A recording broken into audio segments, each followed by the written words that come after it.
Yo,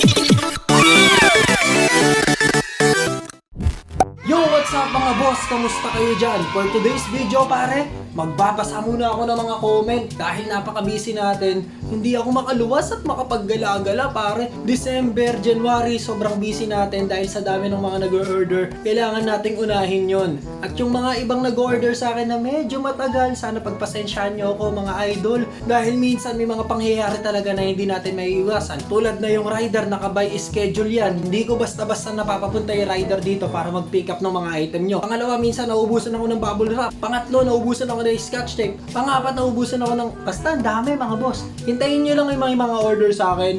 Darating yan sa inyo 3 to 5 days pare. So, magbasa na tayo ng comment dito. Eto, sabi ni Lupin Taguro M4K, idol, viral ngayon yung mga tirador na may laser, mura lang sa Shopee. Idol, nakabili na ako ng tirador, yung medyo nakakatakot kasi siyang gamitin. Eto yun mga boss, eto talaga hindi ko ginagamit mga boss dahil parang parang delikado kasi siyang gamitin, lalo na pag hindi ka maalam or hindi ka expert dito sa paggamit nito mga boss. Meron naman siyang may sleeve protector naman siya, pero dahil nga sa hindi naman ako kaliwete, hindi ko rin siya magamit. Ito pang kanan mga boss, yung sleeve protector, pero yung pang tira kaliwa, ito yung gagamitin ko. Hindi ako kaliwete, pang kaliwa kasi yung nabili ko. Pero kung makikita niyo yung gamit dito na spear pare, ayan solid yan mga boss Sobrang tigas, sobrang tulis. May mga napanood kasi ko sa internet mga boss. Dito, bumabaon sa daliri nila, talagang masakit yun mga boss. Pero eto, binili ko to nun dahil nga gusto kong mag-fishing. Akala ko ganun kadali lang yun, hindi naman pala. So mahirap din mga boss. Pag hindi, aray! Sabi ko sa inyo mga boss, ang sakit Ayan tinitignan ko pa lang, sinasaktan niya na ako, kaya ayoko talagang gamitin mga boss. Parang mga nasa 600 pesos isang set na to. Tapos may kasama pa tong ganito Ito mga boss Ayan, meron ditong metal BBs na medyo mas malaki, parang mga nasa 10mm yung size nito. Para dun din yan. So, naka-ready naman yan. Siguro soon gagawa tayo ng improvise na na parang air gun ganon. So, gagawa tayo niyan mga boss. Pero sa ngayon, tinatabi ko lang muna to dito. Hirap na pag natusok yung daliri ko, napakasakit nun. Ay, nako. Eto, sabi naman to ni Harich Gaming, may disassemble feature yung Q5. Wow! Hindi ko alam mga boss na meron pala tong disassemble feature hanapin na lang natin. So wala kasi ditong nakalagay dito sa likod ng manual niya. Yung firing safety lang ang meron, tsaka yung maintenance. Yung maintenance, kung paano ka lang mag-alis ng bara ng bala. Sige, dito na lang natin hanapin sa pinaka-unit. Astig tong Q5 kung meron siyang disassemble features pare. Ito hindi nagagalaw. Uy, ito napindot mga boss. Uy, napindot mga boss. Mga to, paano ba to? Ayun. Hindi naman. Okay. Uy, nahahatak mga boss. Parang eto na yon mga boss. Wow. Uy. Oo nga. Uy, pwede palang maalis. Meron yung disassemble feature to pare. Ang astig ng Q5. Hindi mo na kailangang ternilyuhan. Tapos easy nyo lang alisin yung slide niya pare. Makikita nyo na rin dito yung yung spring. Sa mga nagtatanong kung paano mag-upgrade ng spring at kung meron akong pang-upgrade ng spring, wala po tayong available na spring. Pero tingin ko madali lang nga talagang magpalit ng spring, lalo na kung katulad netong Q5 na madali lang alisin yung slide niya mga tol. So yung spring siguro na upgrade, yung medyo mas mahaba rito or mas makapal yung spring na gagamitin para lumakas yung putok. Pero kung makikita nyo yung loob ng Q5 pare, ngayon ko lang din nakita. Yung barrel niya or yung muzzle niya pare, bakal siya yung eto lang yung part na metal dito sa Q5. The rest, hard plastic na yan mga boss. So balik na natin to dito. So napakadali lang kung may i-repair kayo sa loob, papalitan nyo yung loading nozzle, magpapalit kayo ng spring dito sa may harapan, o kaya nung nabasagan kayo ng part dito, pwede nyo nang palitan to mga boss dahil yung Q5 pala natin is may disassemble meron siyang disassemble feature. Napaka-astig pare. Ang gagawin nyo lang para ibalik, kailangan nyo lang lagyan ng lakas ng kaunti para maisuksok nyo ulit to. So Kasan nyo pa ng konti. So ayan, nakabit na natin. At wala! Buo na agad yung Q5 natin. Maraming salamat sa iyo, boss. Apakalaking tulong. Meron palang disassemble feature tong Q5. Let's go! Eto, sabi naman to ni Boss Romel, bossing yung titem kong itim, mabilis nasira yung barrel niya. Meron ka bang barrel nung titem yung hindi sana plastic? Salamat, sir. Alam ko yung mga barrel, puro metal yan. Okay, sige, check natin, bossing. Tingin ko kay bossing, hindi sa akin to bumili. Baka sa ibang shop siya bumili kasi kalalabas ko lang na itong timber natin na titan dito. Yung titan natin, idol yan. Kung makikita nyo, ito yung barrel niya. Bakal yan, idol. So, baba natin. Ito, bakal yan, idol. So, kuha tayo ng piso.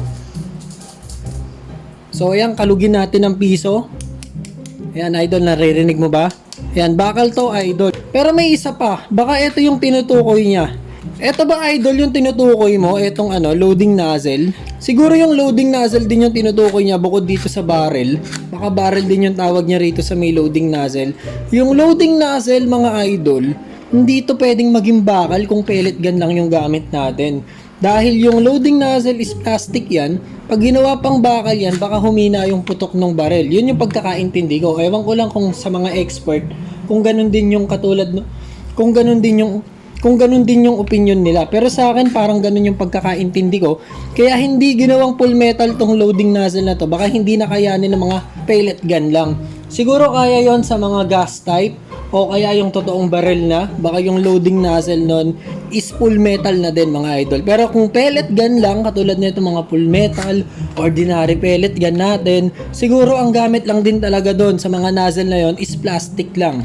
Pero kung yung barrel lang sasabihin nating plastic, yan, bakal talaga to, mga boss. Yan dito sinusuksok yung suppressor kung meron ka, extra silencer, pwede rin, pwede nyong lagyan yan.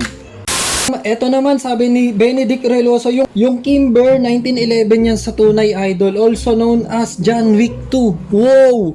Ginamit ba to ni John Wick, pare? Napakaangas pala nung pellet gun na to kung tutuusin talaga, Full metal na, ginamit pa ni John Wick. At eto naman, sabi ni John Kion, bumili po ako, Boss Kulotsky, ng HKBP9 nyo. Okay, sige, idol, ito yung binili mo, yung HKBP9, para makita mo na rin. Ayan, ito yung HKBP9 natin dito, mga idol. Baka nakakalimutan nyo na, meron din tayo nito. Ito yung pinakamahal sa mga binibenta natin. At ito yung pinakamaganda at pinakaastig at pinakamabigat din kahit hindi siya full metal din talaga. At may kasama pa siyang ganito, pare. So ito, bakit hindi full metal, mga boss, pero mabigat? Yung barrel niya, yung slide niya, at yung magazine niya, mga idol, bakal at sobrang bigat, pare. Paano pa kaya kung ginawa niya yung pinaka-body is metal din? Siguro sobrang bigat na nito, hindi nyo na mabitbit ng maayos. Siguro kaya ganun ang pagkakagawa rito, Etong body niya is gawa to sa polymer plastic, mga idol. Pero etong slide niya, yan, eto may disassemble din to, mga idol. Pag binaba nyo yan, makakalas natin to ng walang kahirap-hirap. Makikita nyo yung loob niyan. Ito yung loob niyan, mga boss. Plastic din, loading nozzle, plastic din. Etong part na to, plastic din. Etong part na to is plastic din. Yung loob talaga ng mga full metal, plastic yon, idol. So, hindi nila ginagawang full metal yon. So, eto, kung makikita nyo yung spring niya, yan, pwede kayong dito, mag-upgrade din ng spring kung trip nyo. Pwede, madali nyong mapapalitan. At etong slide niya, mga boss, sobrang solid din talaga. Pag inaris pa natin yung magazine yan, ito yung polymer body, may kabigatan pa rin kahit wala na yung mga metal.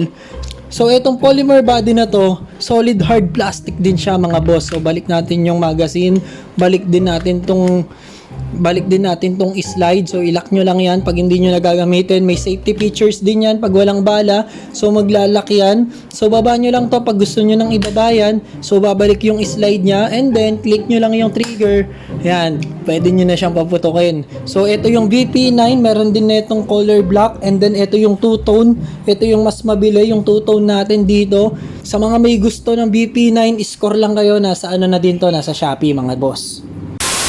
And last, ito yung sabi ni Amores Mark Christian, C10 po yung nakalagay sa shop nyo, hindi T10. Ito yung mga gusto ko sa mga nagko-comment dito, kaya ako nagbabasa rin ng mga comment. Pag may pagkakamali ako, na ako comment dito sa video. So may pagkakataon tayong makita yung pagkakamali ko na yon at maitama. So naitama na natin yan. May mga nag-comment din na iba na bakit C10. So pagka-upload ko niyan, binago ko na rin agad doon sa may Shopee mismo. Ginawa ko ng T10 Idol, makakapag-order ka na. So kaya ako nagbabasa ng mga comment pare, malaking tulong sa akin yan. Maraming salamat sa inyong lahat, sa mga may concern sa akin, sa mga pagko-comment nyo palagi rito sa YouTube channel natin. At pangako sa susunod, magagala na tayo mga idol. Sa ngayon, gantong content muna yung nagawa ko for today's video mga idol. Sa susunod, magagala na tayo. Maraming salamat sa inyong lahat, sa mga sumusuporta, sa mga umu-order, at higit sa lahat sa mga nanonood pa rin dito sa YouTube channel natin. Thank you sa inyong lahat mga idol. Maraming salamat sa inyo. Kita-kits tayo next video. Peace! Let's go!